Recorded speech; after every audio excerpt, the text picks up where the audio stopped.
Hi, I'm Rich with Inside HPC. We're here at ISC 2016 in Frankfurt, Germany, and I'm here at the SGI booth with Angling Goal. How you doing today, sir? Great to meet you again, Rich. Yeah. Last time we met was at SC15, was it? Yes. Yeah. We were in Austin, and we were talking about, the coming changes with big data and HPC and the convergence, and I wanted to, check back in with you about that. What are you hearing here in Germany? Yes, very similar, right? We talked about the last time how HPC could be a data expansion problem, and then HPDA, which is the data side, could be a data convergence problem, right? And how we can deal with things in the middle. And the update from that discussion is on the HPDA side. We are seeing more and more people asking about applying machine learning on top of the typical analytics that they do.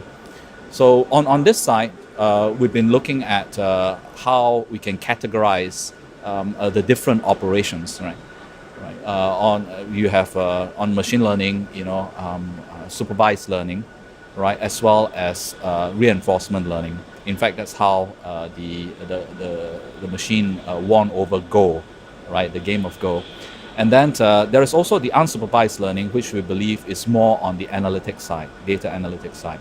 So the combination is becoming quite powerful on the HPDA side for us. And we are looking at that and the systems required, the architecture required to make that work well. Okay, and at the same time, there's a lot of things going on in the hardware world, right? Like with these new memory hierarchies and things, and new GPUs and things like KNL, right? Yes. So put that in perspective. I mean, so now it seems like you have more tools, more toys to play with, and busier, right? Yeah. With the same R&D budget, right? You have to do more now. We improve efficiency to do so. Yes, you're absolutely right. On the HPC side, things are changing, right? You have the new memory hierarchy coming out. So programmers in the past who focused on making sure they write well and read well from main memory in one tier, now has to be concerned about up to 3 different tiers, right? So in the past, you have only DRAM DIMMs to worry about, but now you have HBM above it, and then soon you have non-volatile slower DIMMs below it, right? So from one tier, you end up with 3 tiers. So we have to work through the system architecture as well as the software stack so that our users can use that. So that's on the memory hierarchy side. On the accelerator side, as you rightly pointed out, you've got Knight's Landing that's been announced. You've got the GPUs from NVIDIA. I think the key there is increasing focus on machine learning and therefore half precision. So I think the way to categorize these different processes is, are you interested in half precision only, or interested in single, or interested in double precision? So that's another way of classifying these different processes. Okay. And I saw a big change at SC, right? This my personal metric. Which type of business had the most new exhibits at the show? By far, it was deep learning with 12. Yeah. Now, this is from 0, and they expect twice that. Yes. So, to me, this says a lot. I mean, what's really hot in supercomputing? I don't think I've seen anything with that kind of ramp up. Uh-huh. So, yeah. I think there is a pent-up need, right, to start with. That is data, right? And we've been applying analytical tool, which is more on the unsupervised learning side of things. These are essentially statistical tools that have been around for years, right? But when you have data big and you want to do, say, for example, or even small data, and you do a traveling salesman type problem, they can get intractable. So the question is, what do you use? What algorithms do you use to try and get a good enough answer? Monte Carlo simulation, you're familiar with that. Approximation through simulation, another way. And then machine learning.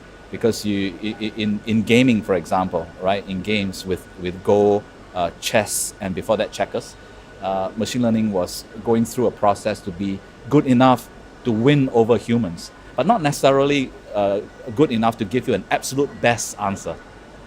So I think people are starting to realize that in addition to what we would call unsupervised learning, which is more analytics as we know it, more and more now they are moving up to supervised and reinforcement learning, and that's where machine learning starts to get a neural network and so on.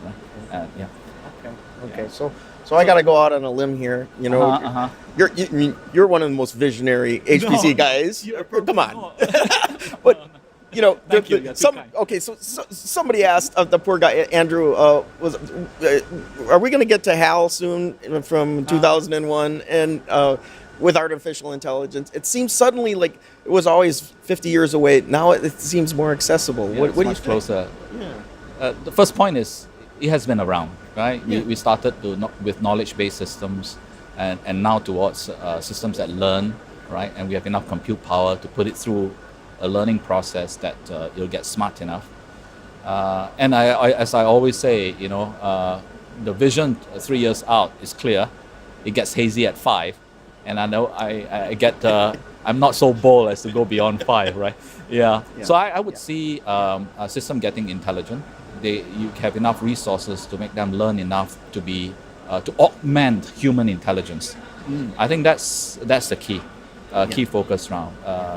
And then, of course, beyond that, right, which gets a bit more hazy, beyond 5 years out, you start to see giving machines that have done learning more autonomy with artificial intelligence. Then you start to have that question. Maybe you come ask me 3 years from now. Okay. I can give you a better picture. Okay, fair enough. Because that makes me think of the last question here. I mean, when the machine does learning, and the machine eventually wears out, does all that go away like with people, or can you take that and just move it over to a new machine to learn more? That's the neat thing with software, right? Yeah. Once you have learned, you can actually transfer and copy that learned environment to another machine that is faster. So that's the promise, right? Imagine. So all that you've learned, you see, that's the thing about more philosophical now, right? That's the thing about humans, right? Yeah. Hopefully we live 100 years or more, right? Yeah. And we spend 100 years learning. But after that software, the wetware, is if we can't like transfer it to some, but then AI machine could. See, so they continue to improve from their previous generation. Yeah, maybe there's a way to transfer our neural net, right? But that's way beyond, right? But the thing is, we can't really impart directly, right? Yes. What we have learned in 100 years or more. Yeah. Well, now we do it with books and blogs and papers and such. So there's an indirect way of transfer. Yes. Right. While the AI software, right? You actually make a copy of it. Yes. Well, this is fun stuff to talk about, England, but I really would look forward to continuing this discussion at Salt Lake City SC16 this year. So we have these individual segments that keep add on to each other, right? We will do so. That sounds great. Thank you. Yes, Good job.